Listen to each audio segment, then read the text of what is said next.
Hello everybody. If you're new here, my name is Ben Schubert. I'm a filmmaker based in Vancouver, and today I want to talk about one of my oldest lenses.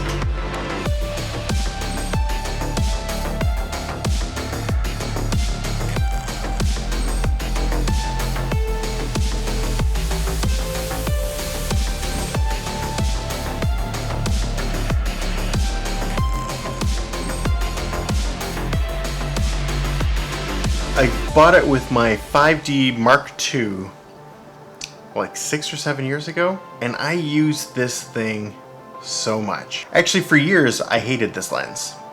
This lens always seemed like an embarrassment, like I needed to get a better, fancier lens, like the 24-70 f2.8.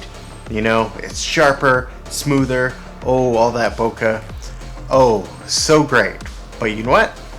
I've used this lens for years, and since then I've actually come to learn that I love this lens.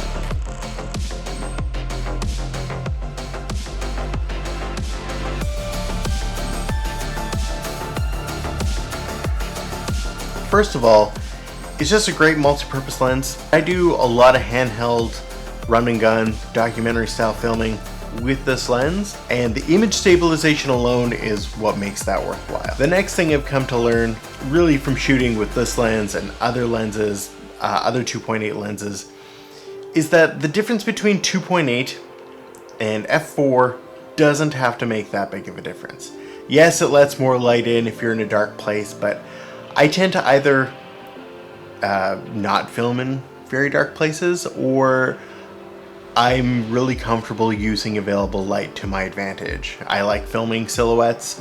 I like filming with lights behind people to outline them when it's really dark. So really, you know, the extra stop doesn't make a huge difference to me, especially now with cameras. They're getting better and better with the sensitivity, and a lot of it seems irrelevant to me. But overall, this is just a great multi-purpose lens. It has a good range from 24, which is like a good wide.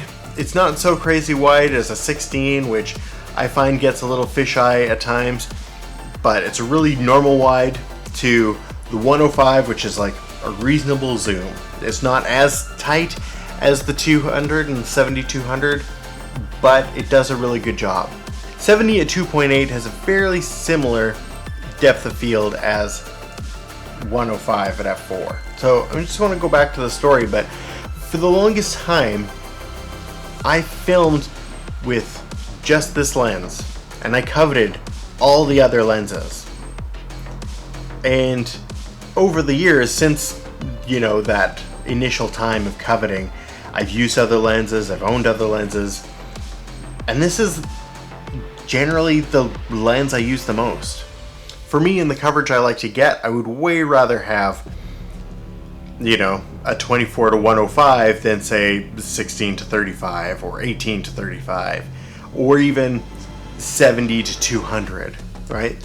Those are nice lenses to have, but I find that the type of shooting I do, if I have those lenses around, I'm taking them off quite a bit, or I'm using them just for interviews, or I'm using them just for specific things, but 80% of what I shoot, I'll shoot with this lens. And this isn't even the newest version. This is the Mark 1, I think? Yeah, it doesn't even say. I'm pretty sure this is the Mark 1. And the Mark 2 just came out a couple years ago. And the Mark 2 is great, but I'm probably not going to upgrade because this lens still does really great. The autofocus is still really excellent. The image stabilization is really excellent. I'm sure the newer one has better of everything. I even find that the coatings on it are really great. This lens goes really well with the Canon C200. And when you're shooting documentary style with a cinema camera, you don't have the luxury of IBIS, and you're rarely actually on a gimbal. So having image stabilization in the lens makes a big difference, especially for when you're doing walk and talks, when you're following things. It's a really great feature to have. So I think if I were to start over again, if I had to start my kit from scratch, I would still get one of these. And if you're new to filmmaking and you're interested in Canon glass and maybe don't have the $2,000 to $3,000 for a 2.8 lens, getting a lens like the 24-105 might just be a really good option for you.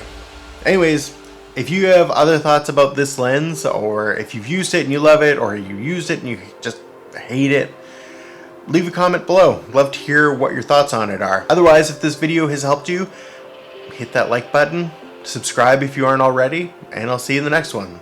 Scram. Just get out of here. Fine, I'm going. Goodbye.